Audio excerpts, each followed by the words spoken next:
When I saw that fancy token, I was like, hey, didn't I see a video by JD that said something like Abraxas that had that symbol?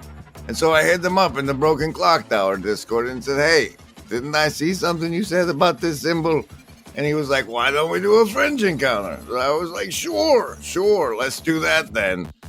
Now you are a master wizard. Yes, I'm the resident Abraxas expert. I know everything there is to know about Abraxas. I know, Well, I don't know about the guy you need to go expert, to, sir. I saw the video that you clipped the Abraxas stuff from. Was that Mousy Buddha, or do you remember who it was?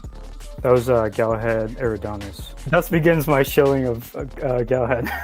Saying these names might be scary for some people. That's true. Yeah, this is true. We do need to. And I'm thinking this. It's like we're getting to the point where we're allowing you to see that there are powers and principalities. It might disturb you to find that they've had names for aeons, and they're the same ones. Yeah. They're not new just because you're finding out they're operating. Just because you're just now finding out that these things are operating doesn't make them new and unstudied. And yes, I don't know how much we can trust the studies we have. Yeah, like I don't know how much I trust the stuff. You know, like I don't recall where that guy was reading from. Mr. Justin Sledge, I believe. Remember when I said that Yaldabaoth declared that it was the only god, only to be chided from a voice from above?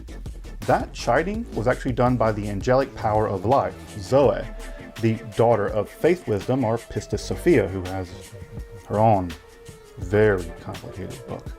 But I see an interesting mapping. I appreciate you sending that clip. It's very interesting. It said that Zoe, or I guess Zoe was like the daughter of Sophia or something, is the one who rebuked Yaldabaoth's position as the god, right, as the one true god. And so I equate like Yaldabaoth with like the traditional, at the beginning of the church you had the Gnostics and the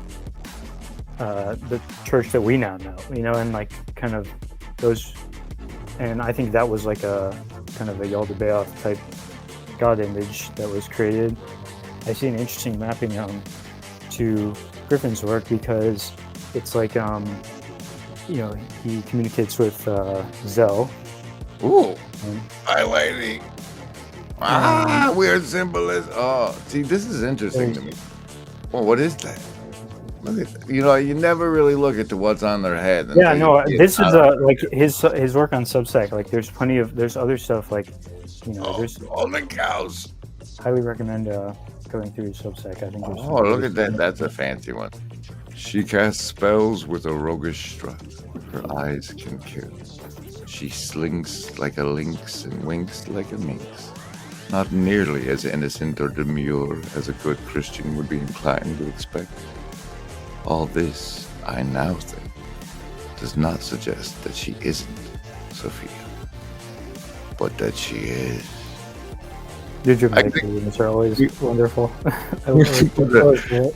And she being the one who shows up and helps to transmit this message about Abraxas being above Yaldabaoth. It's kind of an interesting mapping. Zoe and Zell, very similar as well sounding.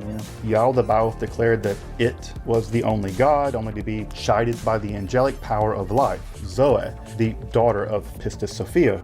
I also need you to explain to me what you think his work is, because it's sounding very like he's trained you poorly as an acolyte, but you're an acolyte in some sort of cult of his. Is that what? Have you gone through the signs of you're in a cult? We can give you those savings. I realize it may look like that, but I do not think that's what's going on. Well, no, it depends, because all right, if we re-enchant the West, then there might be prophets again. And his work might be like that level of important, and it's not that you're an acolyte, it's the work's actually that important, or the information's that solid. So I'm not prejudging what's going on here, but I'm saying I'm saying, as somebody from this perspective, it sounds like, Yes. yeah, it might be a cult thing. All right. So, Well, okay. Well, as an acolyte of this man, what should the barely out of the blue church folk know about what's going on? Think that through while I go put coffee in. I'm just gonna pause though. And you have a wide variety of time. I mean, you might be obsessed with this Galahad guy right now, but I just think that you might be glad, or you might be glad that you watched it if you do so. You know, like that's kind of what I would or say. it might break your mind and make you insane. What? Or it might break your mind and make you It insane. also might do that. I know, but you know. But that's where you're at now on your path, right? Well, I mean, It's like, hopefully I'm not insane. You know, like. no, well, I not, think not, I'm but that, like, this is the most that it has captured your salience landscape or at Yeah, present. so when I first watched it, I was like, all right, this guy saw the same thing that I saw, except he actually like received the dispatch like all the way. Like for me, it was like my vessel, like I was not ready, and like my worldview was not like. I see. And So whatever demon has possessed this man tried to get into you. I don't trust anything. I don't trust. I mean- but check this out. I'm thinking about having you be the evil mayor of next week's adventure. well, I'd rather not be the evil mayor. Well, we'll see how it goes. I appreciate you thinking about me. Well, what do you think about his actual like work in terms of like actual what he's communicating aside from its potential cultic implications? The eye, it's your eye.